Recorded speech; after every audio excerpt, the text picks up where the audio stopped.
Hello and welcome to Wisdom Talks, the podcast accompanying the Metis project, the internet portal for intercultural wisdom literature and wisdom practices, to be found on www.metis.ethz.ch.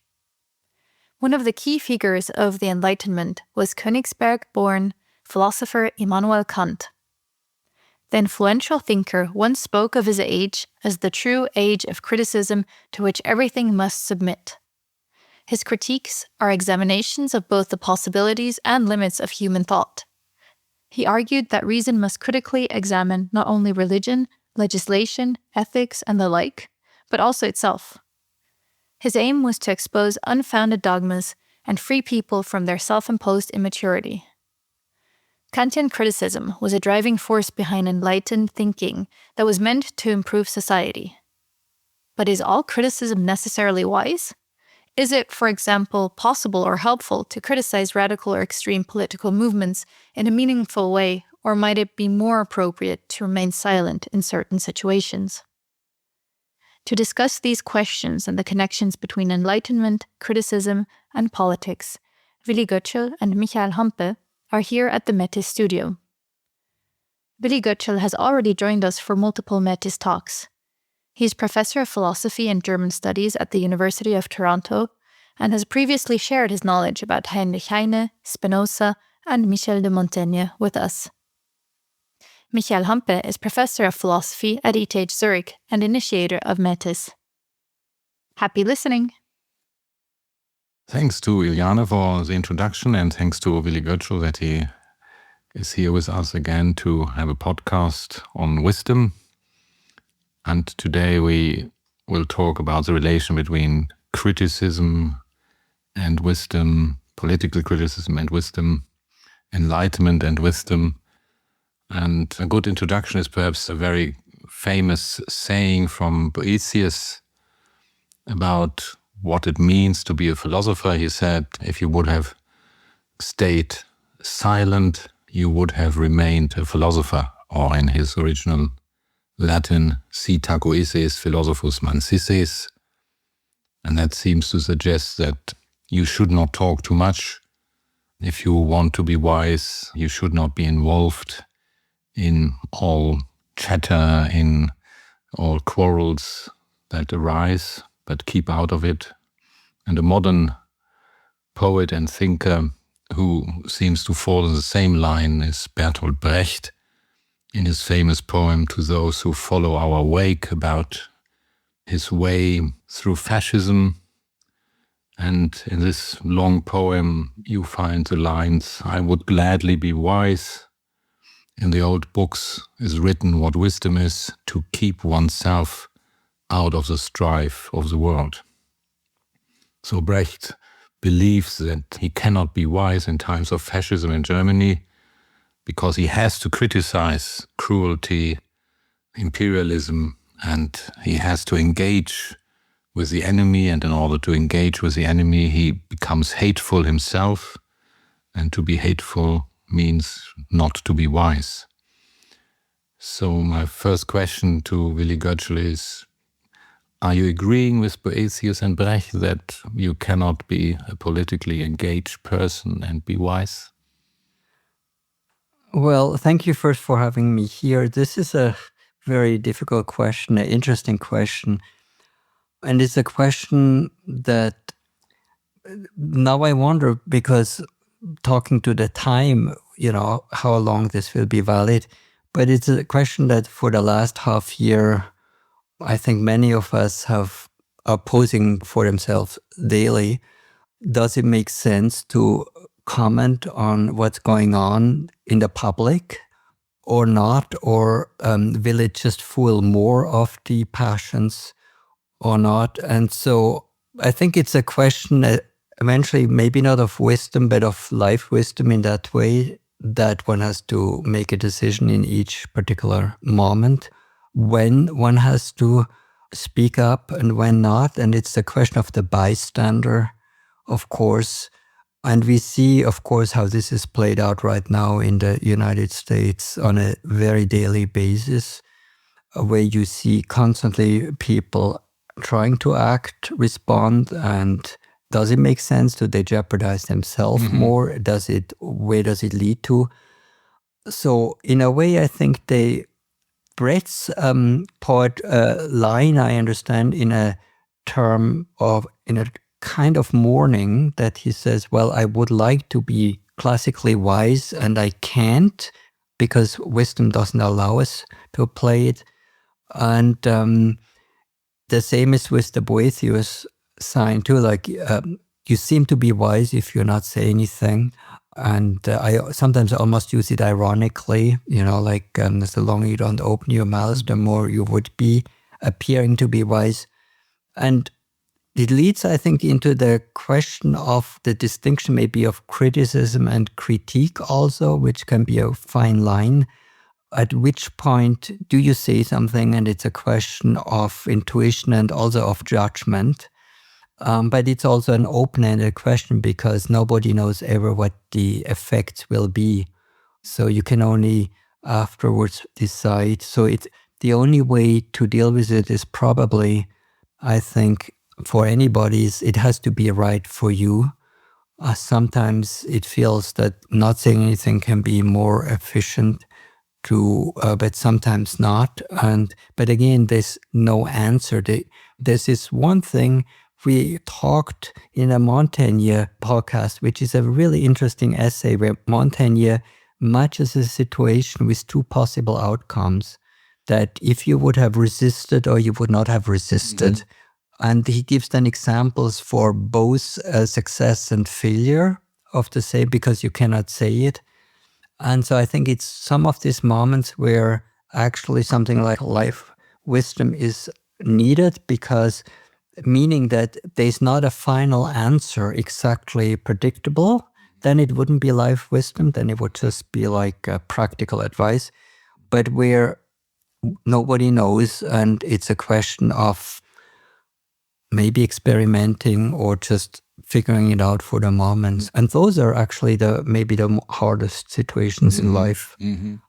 Because those are also the questions that if you didn't act, or if you acted in either way, it may be with you for the rest of your life, thinking over and over and over, did you do the right thing or not? Which in itself may not be a bad thing either, because it shows that our conscience is still operative. It seems that we have two pictures of wisdom in relation to the public. On the one hand, the hermit who leaves society, who leaves the public sphere and thinks for himself, contemplates for himself, and keeps out of the struggle. And on the other hand, the wise king, like Mark Aurelius supposedly was such a figure, the person who tries to help the public with his or her wisdom. And when we now come to our main figure of today's podcast, Immanuel Kant, on the one hand, he is considered as a philosopher's philosopher, as a very sharp-minded philosopher who wrote very complicated treatises that were not accessible to the public. The Critique of Pure Reason, for example, it has, I think, 3,000 copies were printed when it appeared first, and it's still the same amount of copies that are around. So it's not really a popular book. But on the other hand, he is the main figure of German Enlightenment, and his essay on what is Enlightenment is even read in school. So he seems to have been not only a philosopher's philosopher for the academia, but also somebody who was engaged in societal problems, who reacted to the French Revolution, who related to religious questions, who related to the function and malfunction of monarchy. How would you characterize him? Was he an academic hermit, or was he a public intellectual, or both? Yeah, but there's clearly a line of political thinking going through his work, not from the very, very beginning, but at some point it emerges.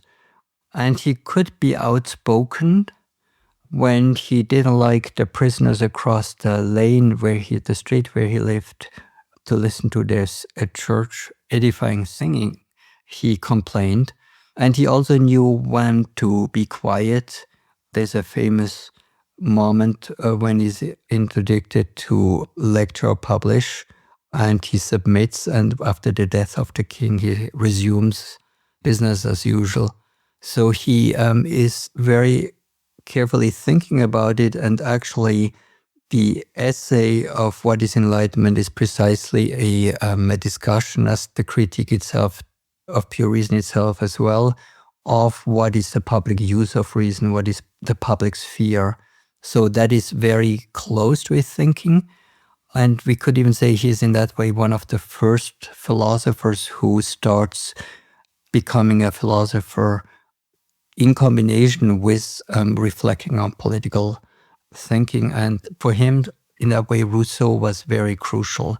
So he was not just, his main line is certainly epistemological critique, and that's very important, but he does it for a political purpose and with a political vision of emancipation. So in that way, he is sort of like almost the dividing line between the public and the private, with all its paradoxical problems, also, one could say. Mm-hmm. And if he was, as you say, mainly concerned about how to use reason in the right way, and also how to use reason in the right way in the public, would you say that that is his understanding of wisdom, that if you apply reason in the right way, then you do something wise, and if you apply reason in a wrong way, if you, say, speculate beyond the limits of reason, then you become unwise? Or is his understanding of wisdom different from that? I would say yes and no. I mean, there is clearly a distinction for him of also what wisdom is, and then between a practical and a theoretical, that is for him a big distinction. Mm-hmm. Could you expand on that, what he means by wisdom in the practical and theoretical sense? So the theoretical one would be what we would call epistemology, like the limits of reason, actually. So that one would be for him maybe something more like understanding or reason.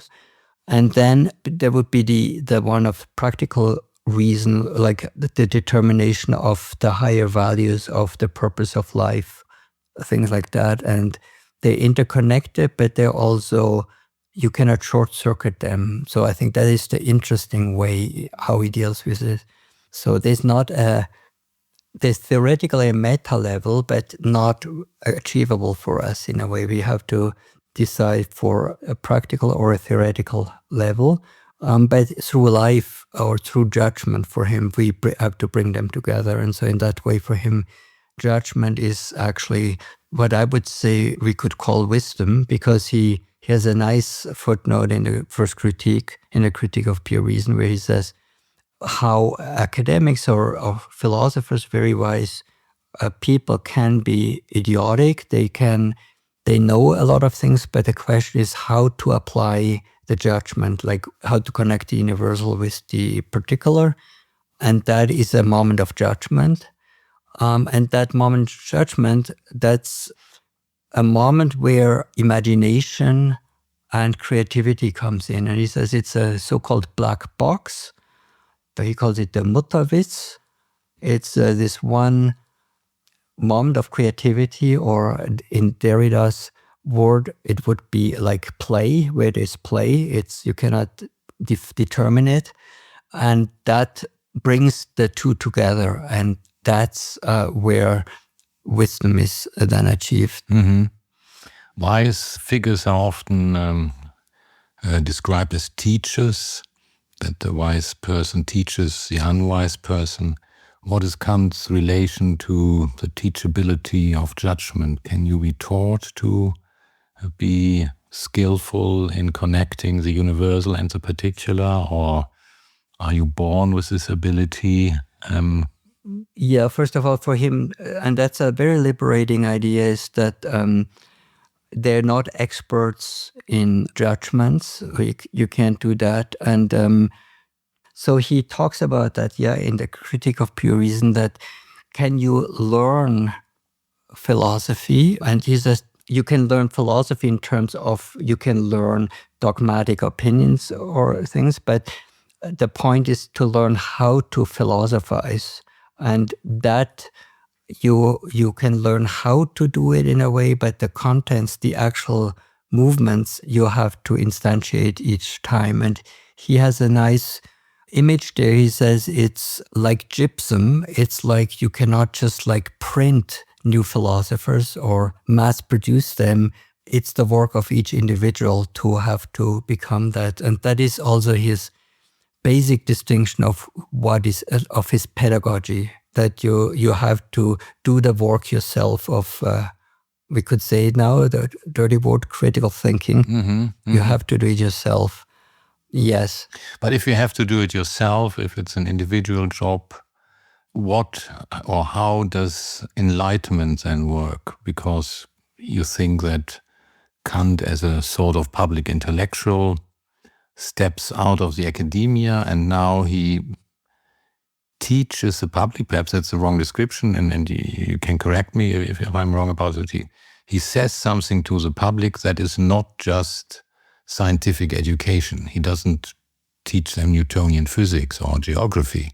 He doesn't teach them Leibnizian metaphysics, and he doesn't teach them, I would say, his transcendental epistemology, but he does something else. So if it's, as you just said, that philosophy and wisdom is a private enterprise for Kant, what then is writing an enlightenment essay?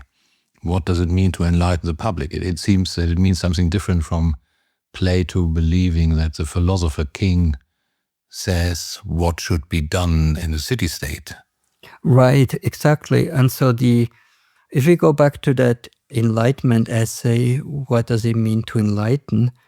Then I think the main move that Kant does there is to basically redefine or maybe define the first time what he calls his public use of reason.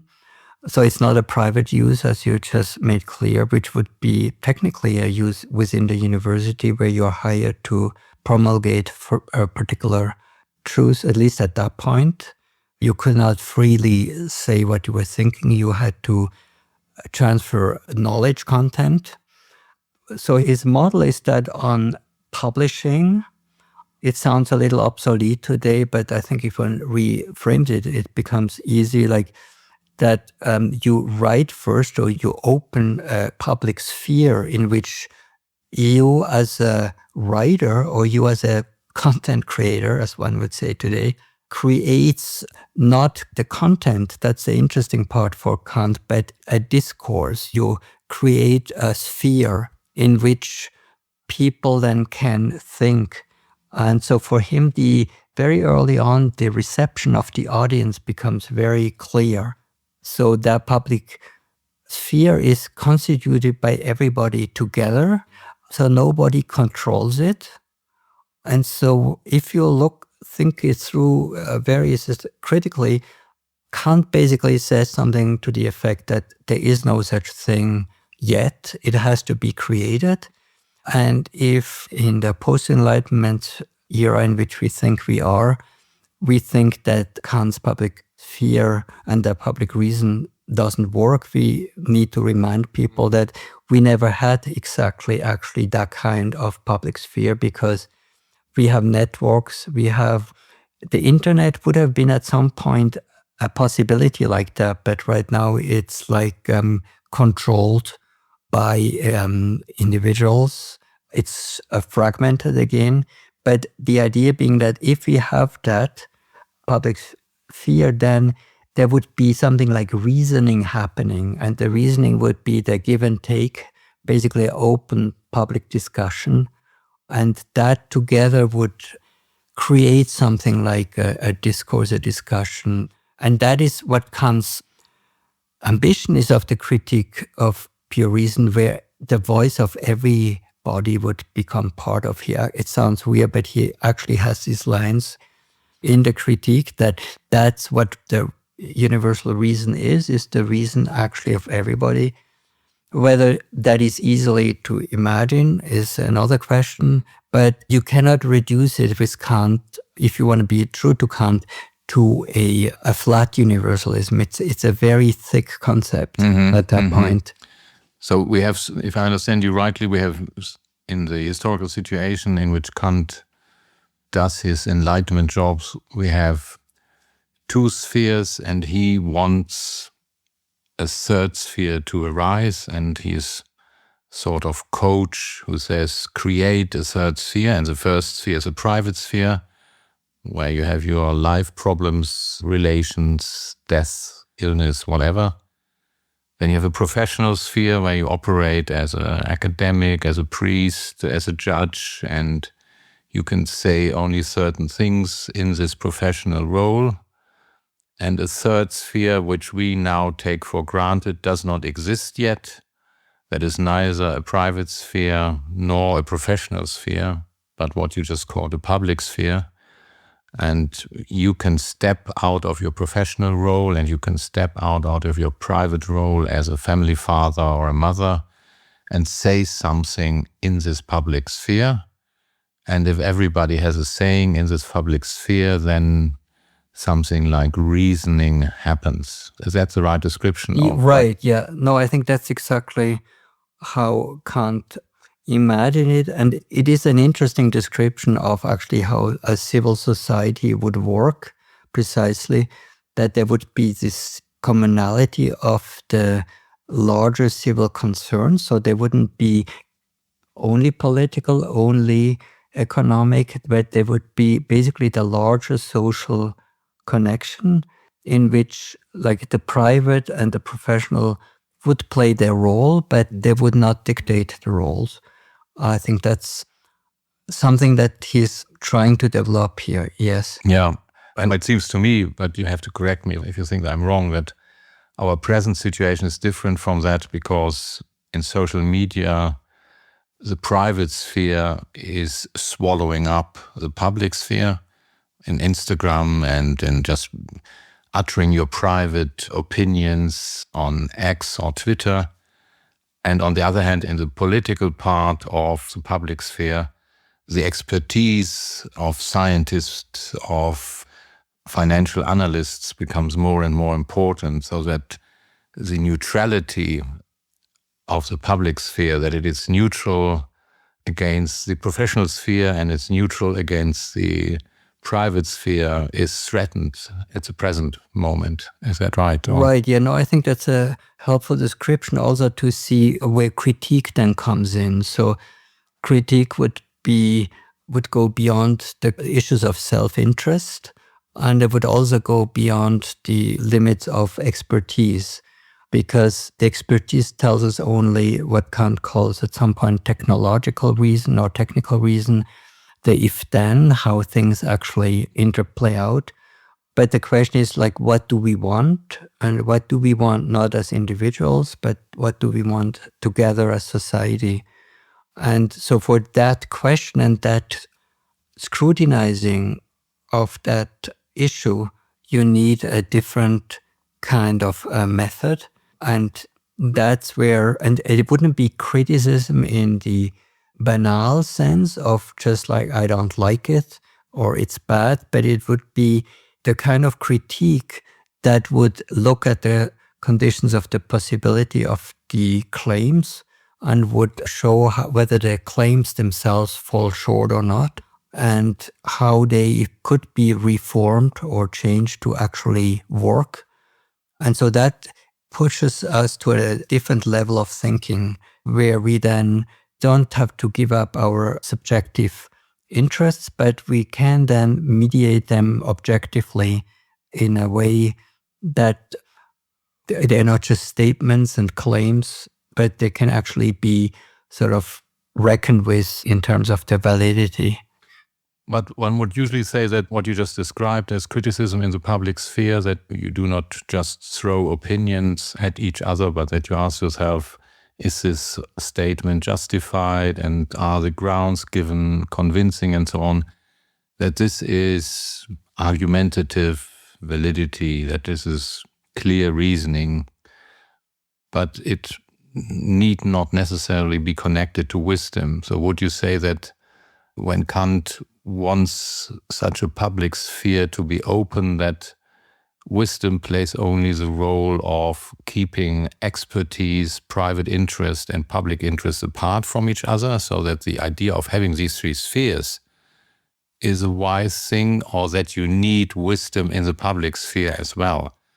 Because in a very superficial way, you would say just hating each other, just throwing opinions at each other is not a wise thing, because it will destroy the public sphere. It will lead to civil war at the end.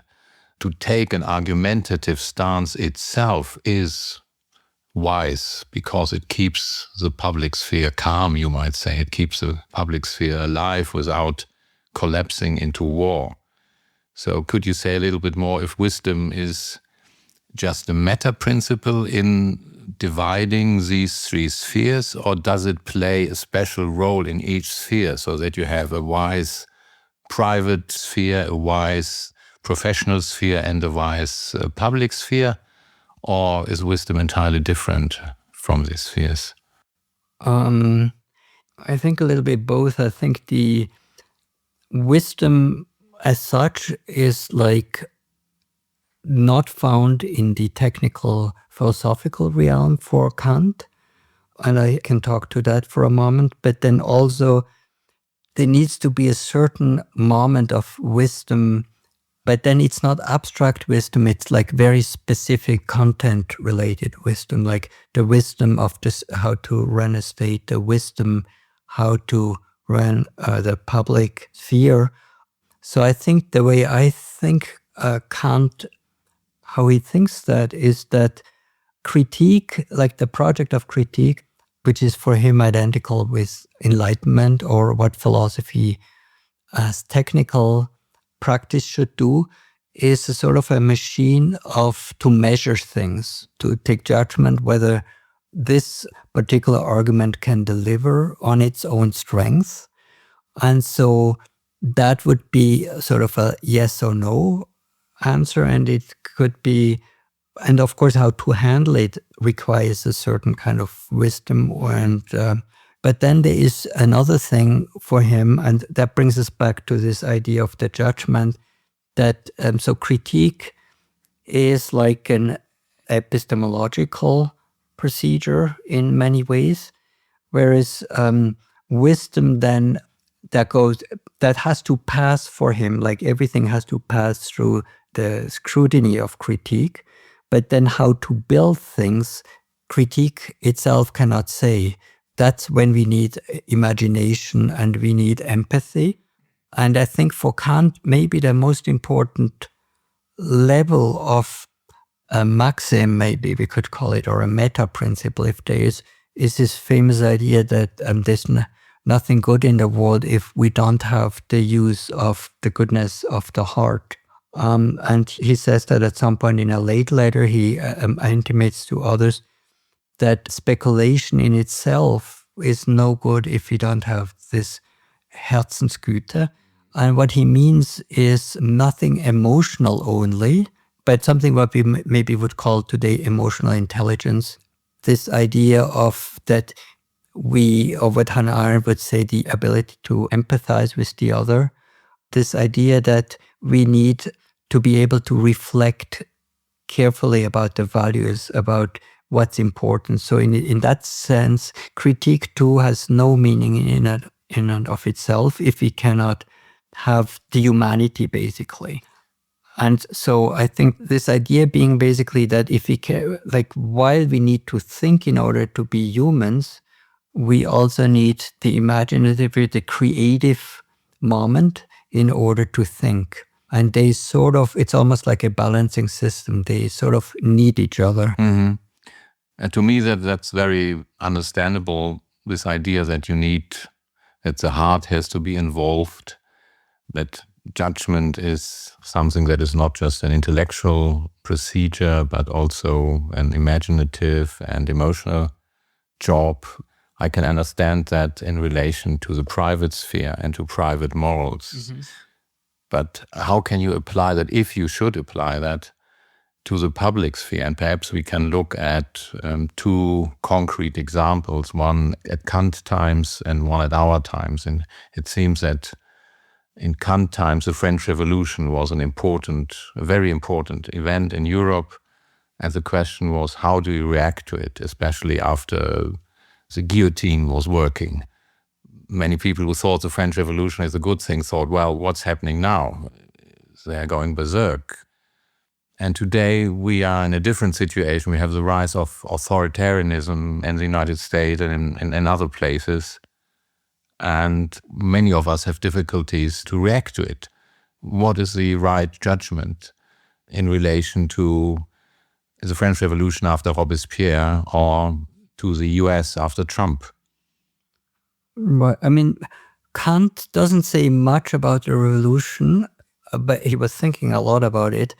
For him, the idea was basically you can't argue for or against a revolution, but once it happens, you can just measure the beneficial effects and then you can sort of like waive them, but you cannot use them in terms of justification for and against. I think that is, on that level, I think it goes back to that goodness of heart idea that you, the question, like Brecht and Goethe have different ways to say it, like, what's the justification? Like how many victims are too many to justify? And I think Kant too, in some very rigorous way, agrees there that each individual victim would be too much, but also it's difficult the judgment is sort of unwieldy at that level because history, so-called history that we try to reify into a thing, just develops, moves, and doesn't even ask whether we are agreeing with it or not. But we should never use it to justify its means. So he says in some ways, the revolution has a lot of beneficiary effects, and that's good. And it's basically a very sophisticated argument why philosophy itself cannot argue for violence. It basically is a nonviolent form of thinking. And I think that helps a great deal. And the same would be also in today's world that we can't argue, which we all are tempted in some ways, this is good for X, what is good for Y or so. But also historically, and that is also Kant's argument, I think that he has insight that we don't know when is the end of history. Like we don't know what is the last scene. And so what is the level on which we can justify everything else, which is a complicated way to say we can in no way like judge history in such simple terms. But this is a hypothetical question, but if you consider Kant as a figure of the Enlightenment, would he have said the Prussia of his time should turn from a monarchy into a republic? They should just copy the French, like the Brazil people copied the US when Bolsonaro was elected, and when Bolsonaro's people tried a coup as the MAGA people tried a coup in the US. Right. Yeah, I would say if Kant would have gotten away with saying it, I think he would have said it. Turn Prussia into a republic. Yeah. And he does say that much in indirect ways. He had to be extreme. So he put it in that way to say, well, we have such a great enlightened king who is so wonderful, and look, he lets us think all the time, which is sort of like 80% correct of Frederick the Great, but not completely. So he, at the same time, through his praise, and I think that is the Kantian way to do politics often, is writing the duty catalog of the rulers by praising them. And so we know that he had definitely sympathies for the French Revolution and for that in many ways his thinking is very democratic. I mean, his idea how critique and how reason work is absolutely democracy. And he has to be careful to keep it on a philosophical level and not on a too practical level. But what he would have said in a specific moment, of course, is always iffy and difficult. But I think I could imagine him to, we know he said as much as he could get away with. So you would say that philosophical criticism in the Kantian sense is not political activism. It's different from what Brecht seems to think that is his duty. He has to be a political activist against fascism. Kant would not say, I have to be a political activist against monarchy because I think the French Revolution is the right thing. But he tries to influence his country in a cautious way in the same direction as the one the French public is moving. Yeah, I think I would go the second way a little bit. Yeah, I think how you lay it out, that for Kant, and that's the great phrase he uses in the introduction or the preface, or rather of the first critique, the revolution in thinking, that the critique of pure reason will introduce. And so his idea is the revolution in thinking will then be followed slowly by the revolution in politics. And the same is with the Enlightenment. If people are allowed to think for themselves, they are sort of released actually to start criticizing loudly. That would be what the Enlightenment is. And then the actions would sort of follow in his way peacefully, because if we then have a discussion with everybody, kings and potentates would be hard pressed to refuse, because the discourse itself is changing. And so as the discourse already puts pressure on the justificatory systems that were used, the understanding changes. So literally there's this revolution in thinking. And for Kant, and I think that's where it gets really interesting, the way he thinks theory and practice, that theory can lead the way. It doesn't dictate the terms of practice, but because thinking is also a form of practice already for Kant. And so that in a way, then good thinking or a good theory is maybe the best practical thing we may have at hand. Whereas pure practicality is blind, because it can only think practicality in the moments of what is allowed, whereas thinking is sort of the big picture. And if you change the big picture, everything sort of redefines and reconciliates. On a very superficial reading of Kant, it's very difficult, or at least for me, it's very difficult to bring together the idea that theoretical reasoning leads the path of public enlightenment, because it seems to me that the emotional problems of criticism are very different in the theoretical sphere and the academical sphere than in the public sphere. In the public sphere, it seems to me, and that's how Kant formulates it, that people are scared to raise their voice.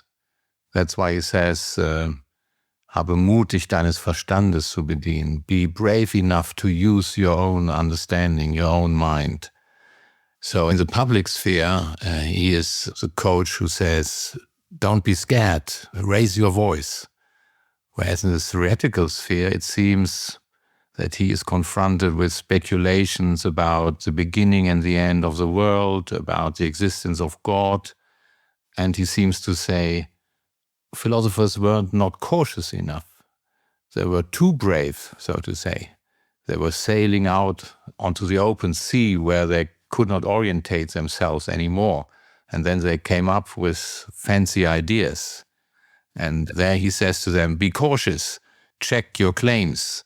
So the emotional spirit, so to say, seems to me in opposite in the public sphere and in the theoretical or academic sphere. So critique in the academic sphere is showing limits.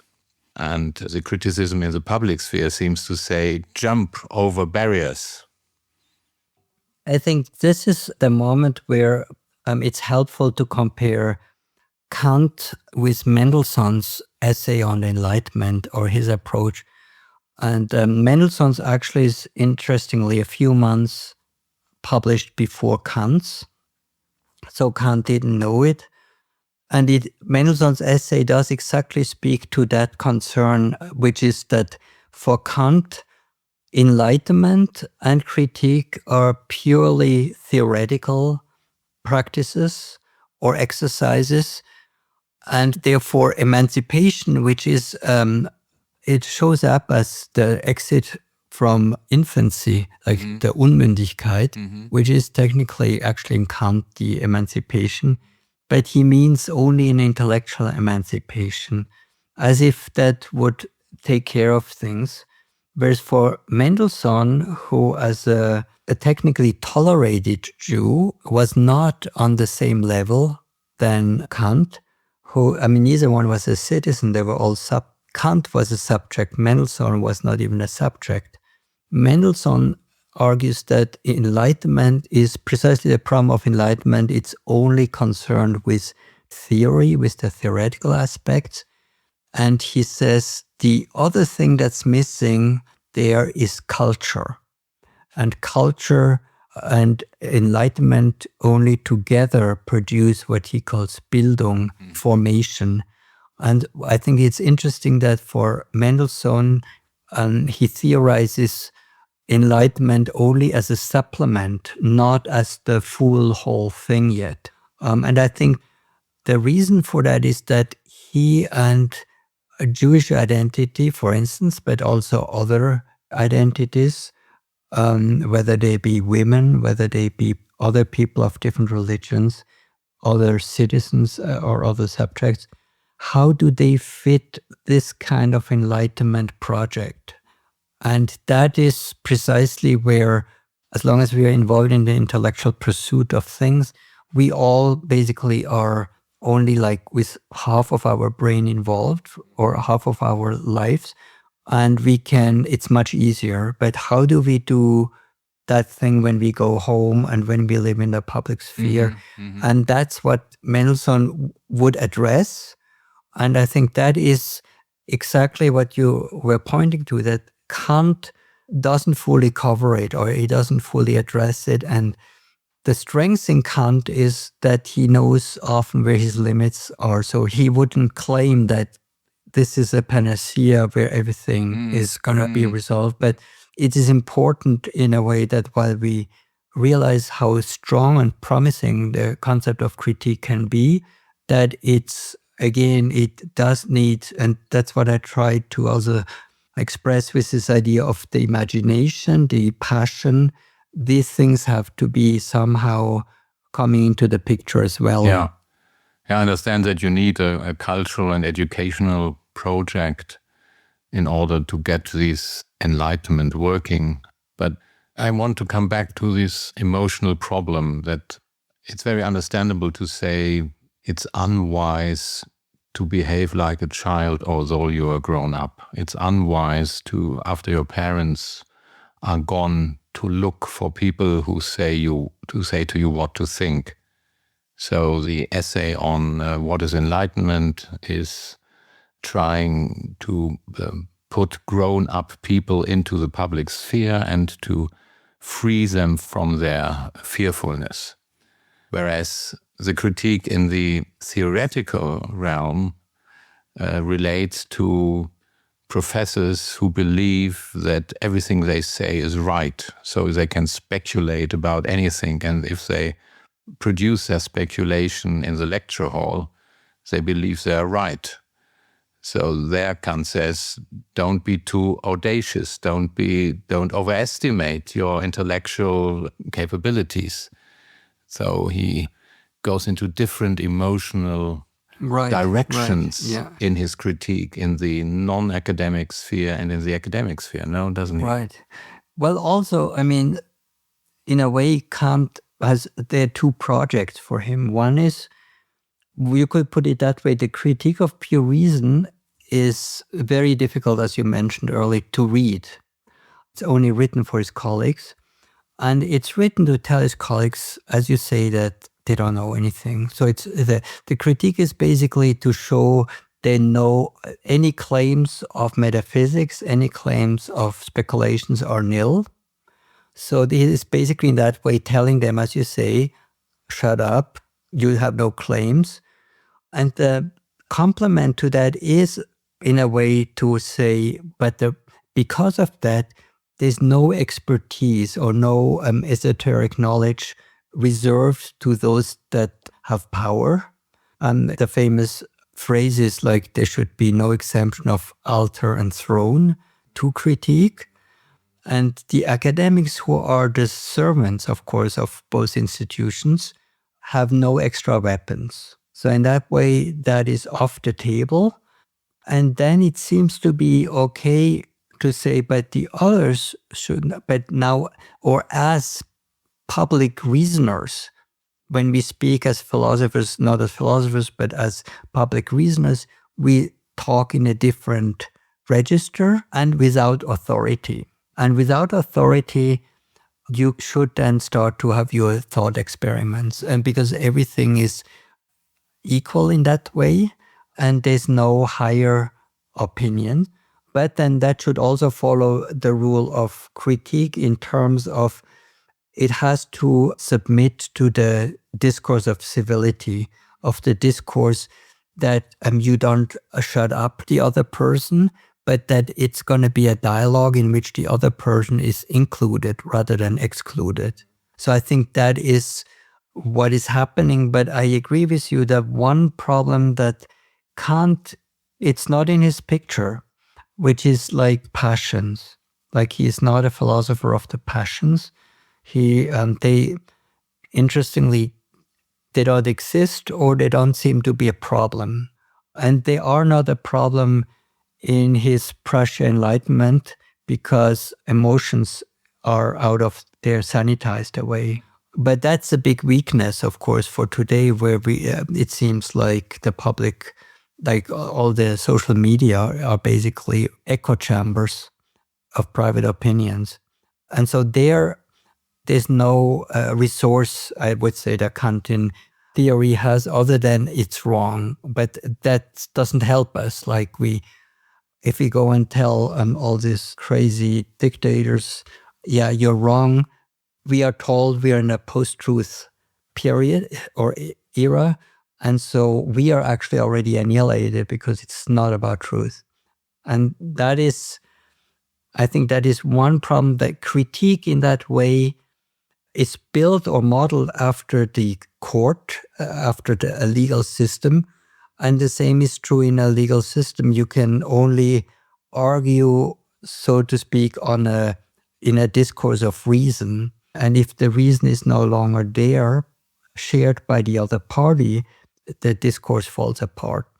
So in that way, it only works and that's the limitation, in an enlightened world, or in a world committed to enlightenment.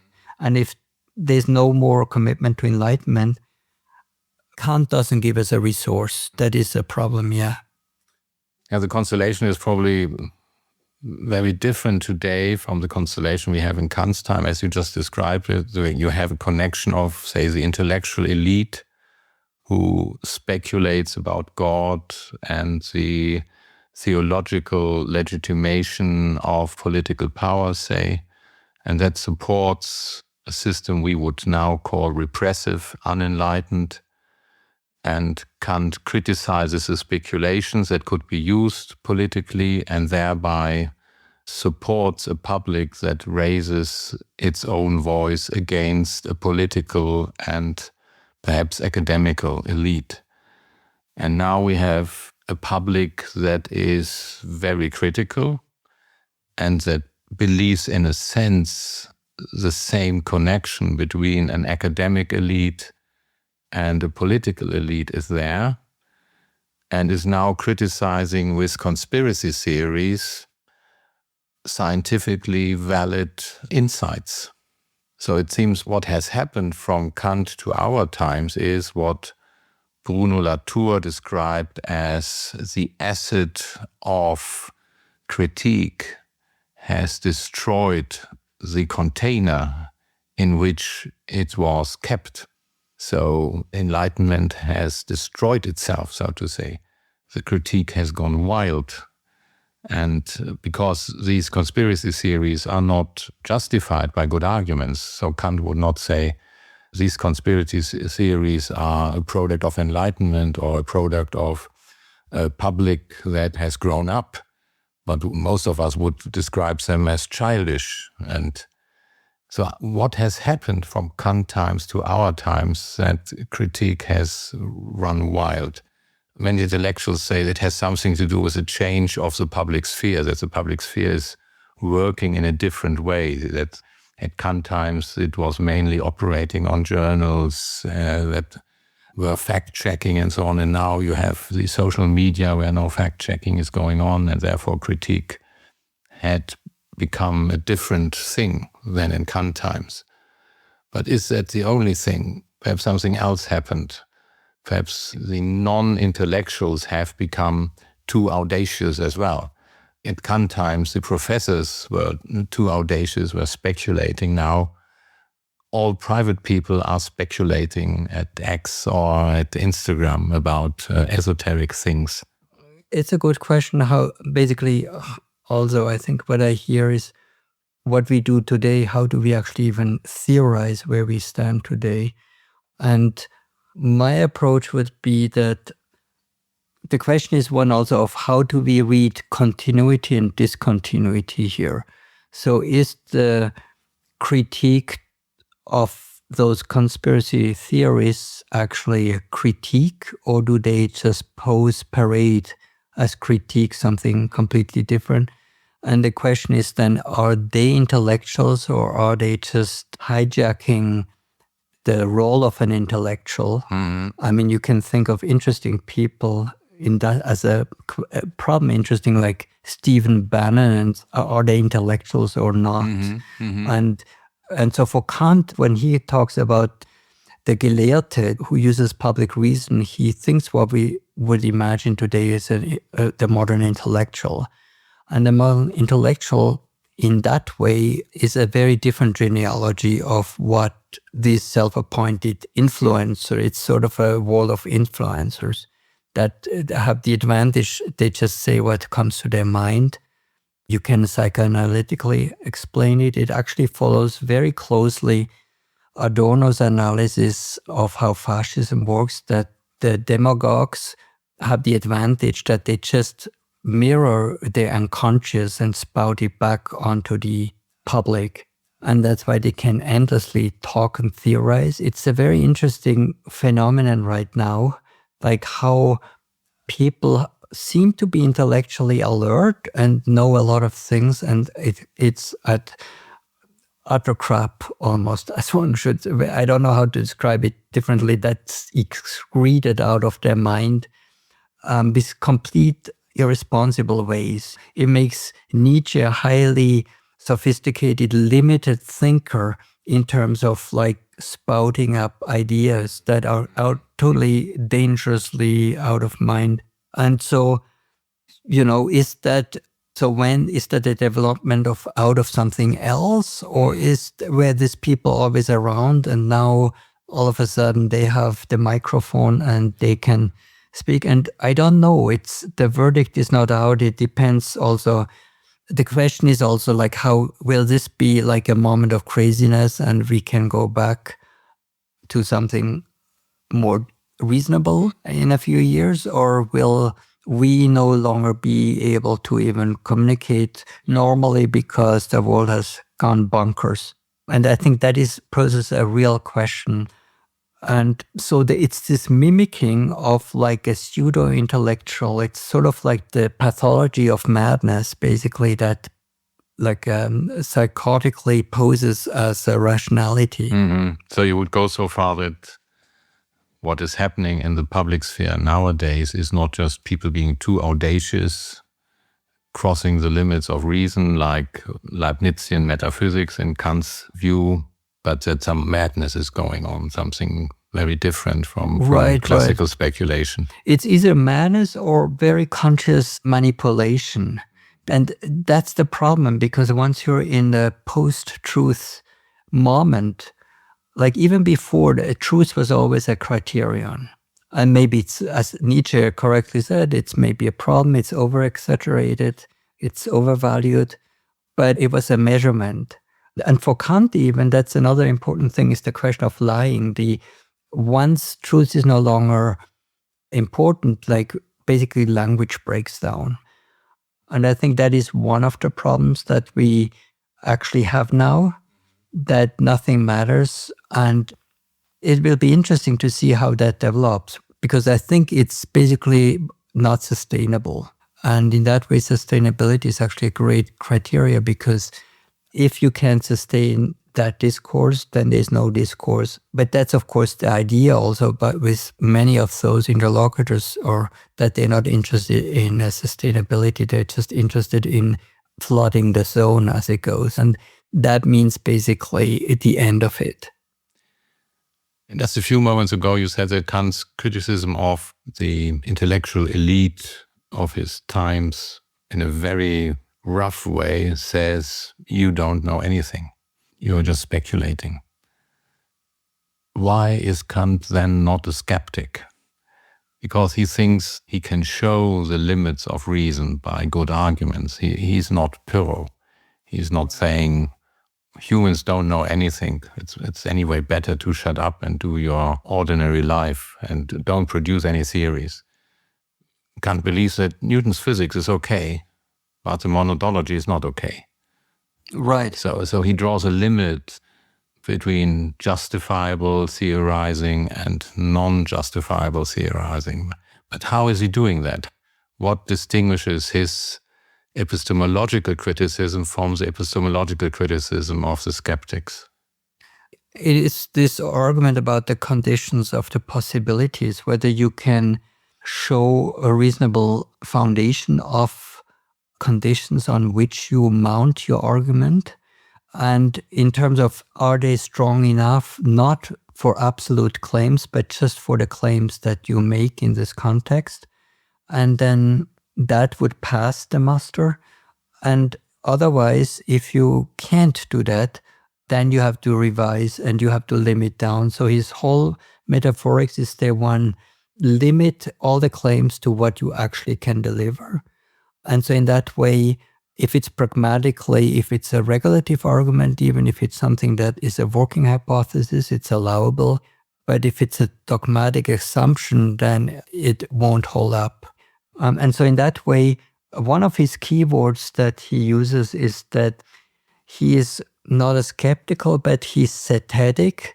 He likes to, it's the Greek word for, it's close to the skeptic. He's seeking, he's explorative, you're inquisitive. And so in that way, as long as you keep that mode, I'm in that mode looking, and then you can formulate certain laws of nature, because you also know they are laws of nature in particular contexts. And so they would be not universal in a simple way, but they would always be for specific areas or zones in which they are applicable. But doesn't Kant claim that he has a universal insight in how reason works, how concepts works, that, for example, the word God or the word world is not a concept that you can regulate by empirical insights, but it's just an idea. We have an idea what the world could be, we have an idea what God could be, but we cannot form a clear concept of the world, of God. Right. And because of that, he seems to have a very clear and, in his eyes, universal theory of how reason works. To some degree, that's I would totally agree with you.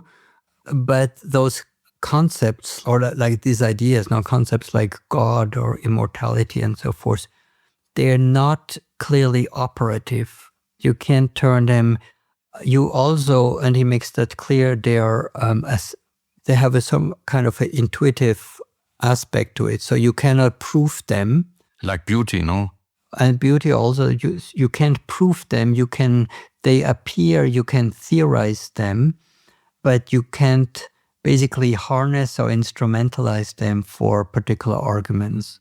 So you can't say, according to Kant, for instance, precisely, you have to believe in God, because I can't prove to you that God exists. I can also not prove that he or she doesn't exist, or they.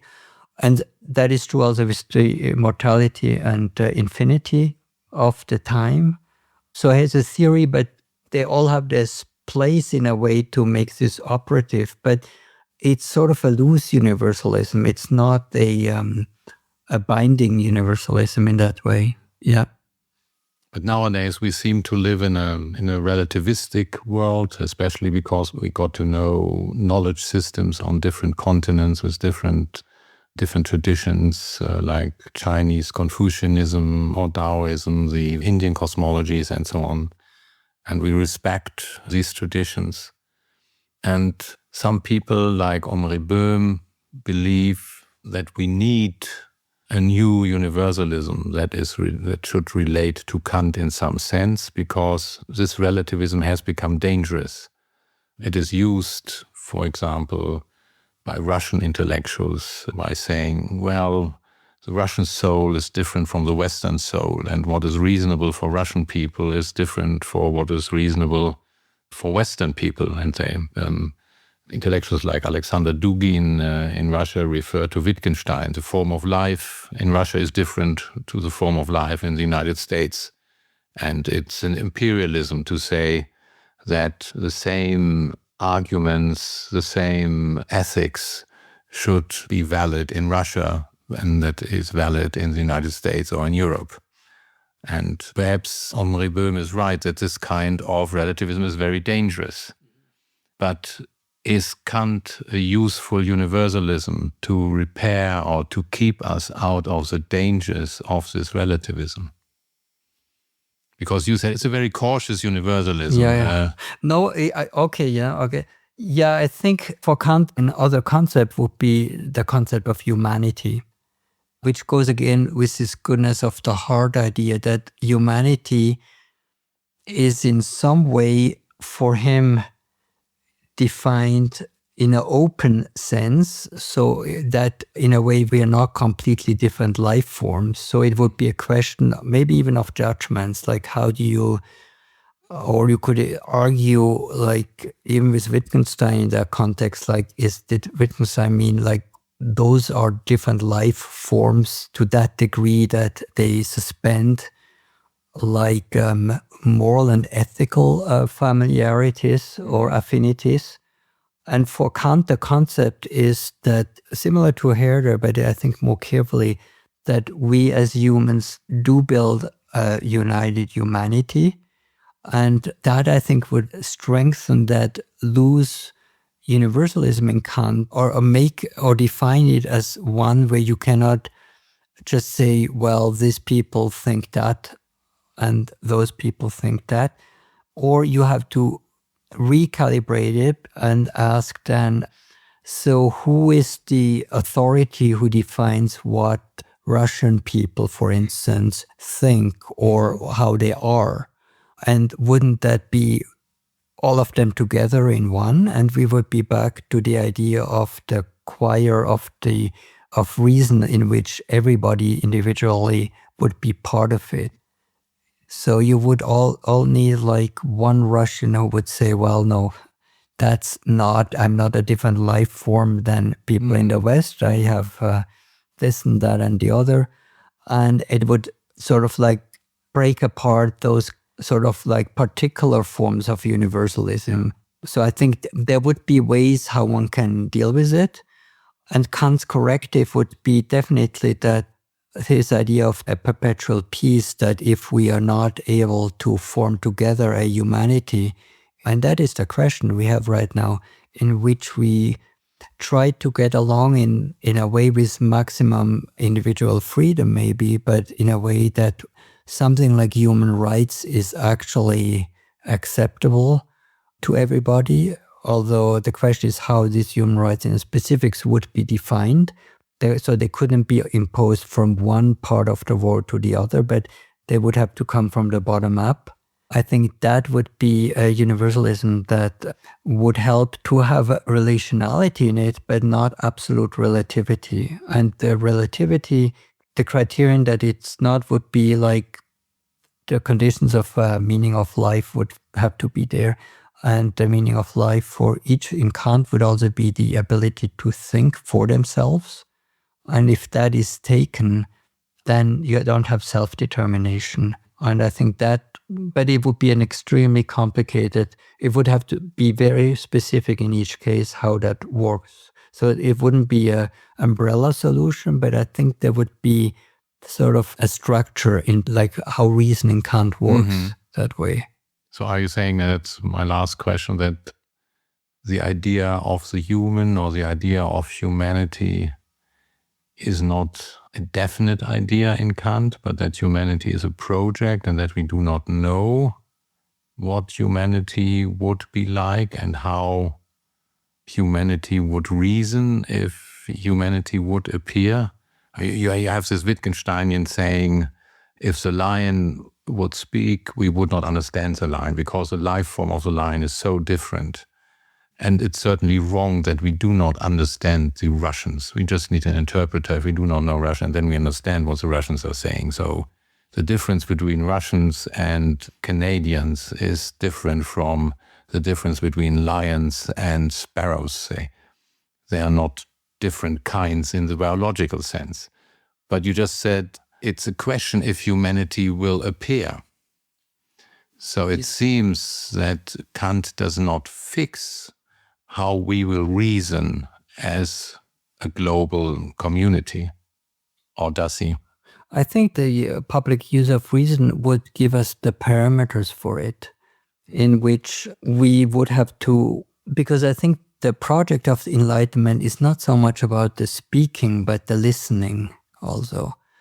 That we would have to create a language or even different languages, including the intranslatability from one to the other, where we also have room for not understanding each other, but not understanding that is open enough to let each other be, to let each other determine themselves as they are. Kant himself, I would say, is a little bit more narrow because he can, he has this idea of the federal world union, which is a little bit Star Wars-like and therefore also problematic.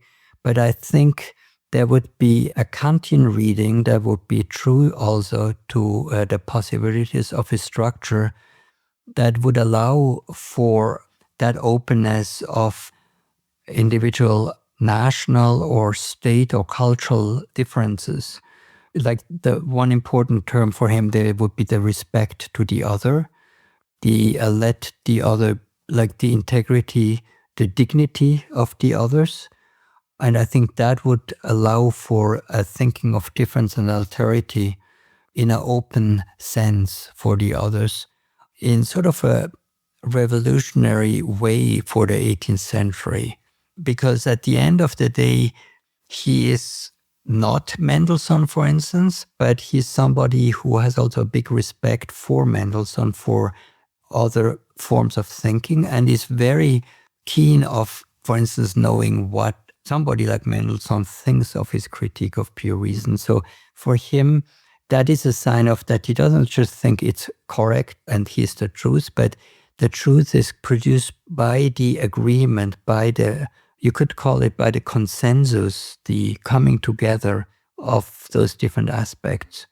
And so in that way, I think, especially in a crazy world like today, and I don't know even also for to my children how to say it differently, it is unfortunately a quite crazy world, that we do need more of Kant rather than less, but not the moral rigoristic Kant that many people find in Kant, but the Kant of the open discourse and of the open and limited critique. So in that way, critique is, you mentioned it earlier, it's a project. And I think that is important, that this project is open and it's emancipatory. And as long as it's that, he is one of those few philosophers who actually put a lot of thinking and wording around that idea. Thank you, Willi Goetschel, for giving us your insights into Kant's enlightenment and his wisdom. Thanks for having me. We have reached the end of this episode of Wisdom Talks. At this point, I would like to thank you for joining us today and invite you to follow further Wisdom Talks, as well as to curiously plunge into the further podcasts that can be found on our website, www.metis.ethz.ch, or on the podcast platforms of your choice. You can also find more information in the show notes. If this podcast sparked any ideas or reflections which you would like to share with us, do reach out. We would love to hear your thoughts. Thank you very much for listening, and goodbye. This Metis Wisdom Talk was produced by Martin Münich and supported by ETH Zurich and Udo Keller Stiftung Forum Humanum in Hamburg.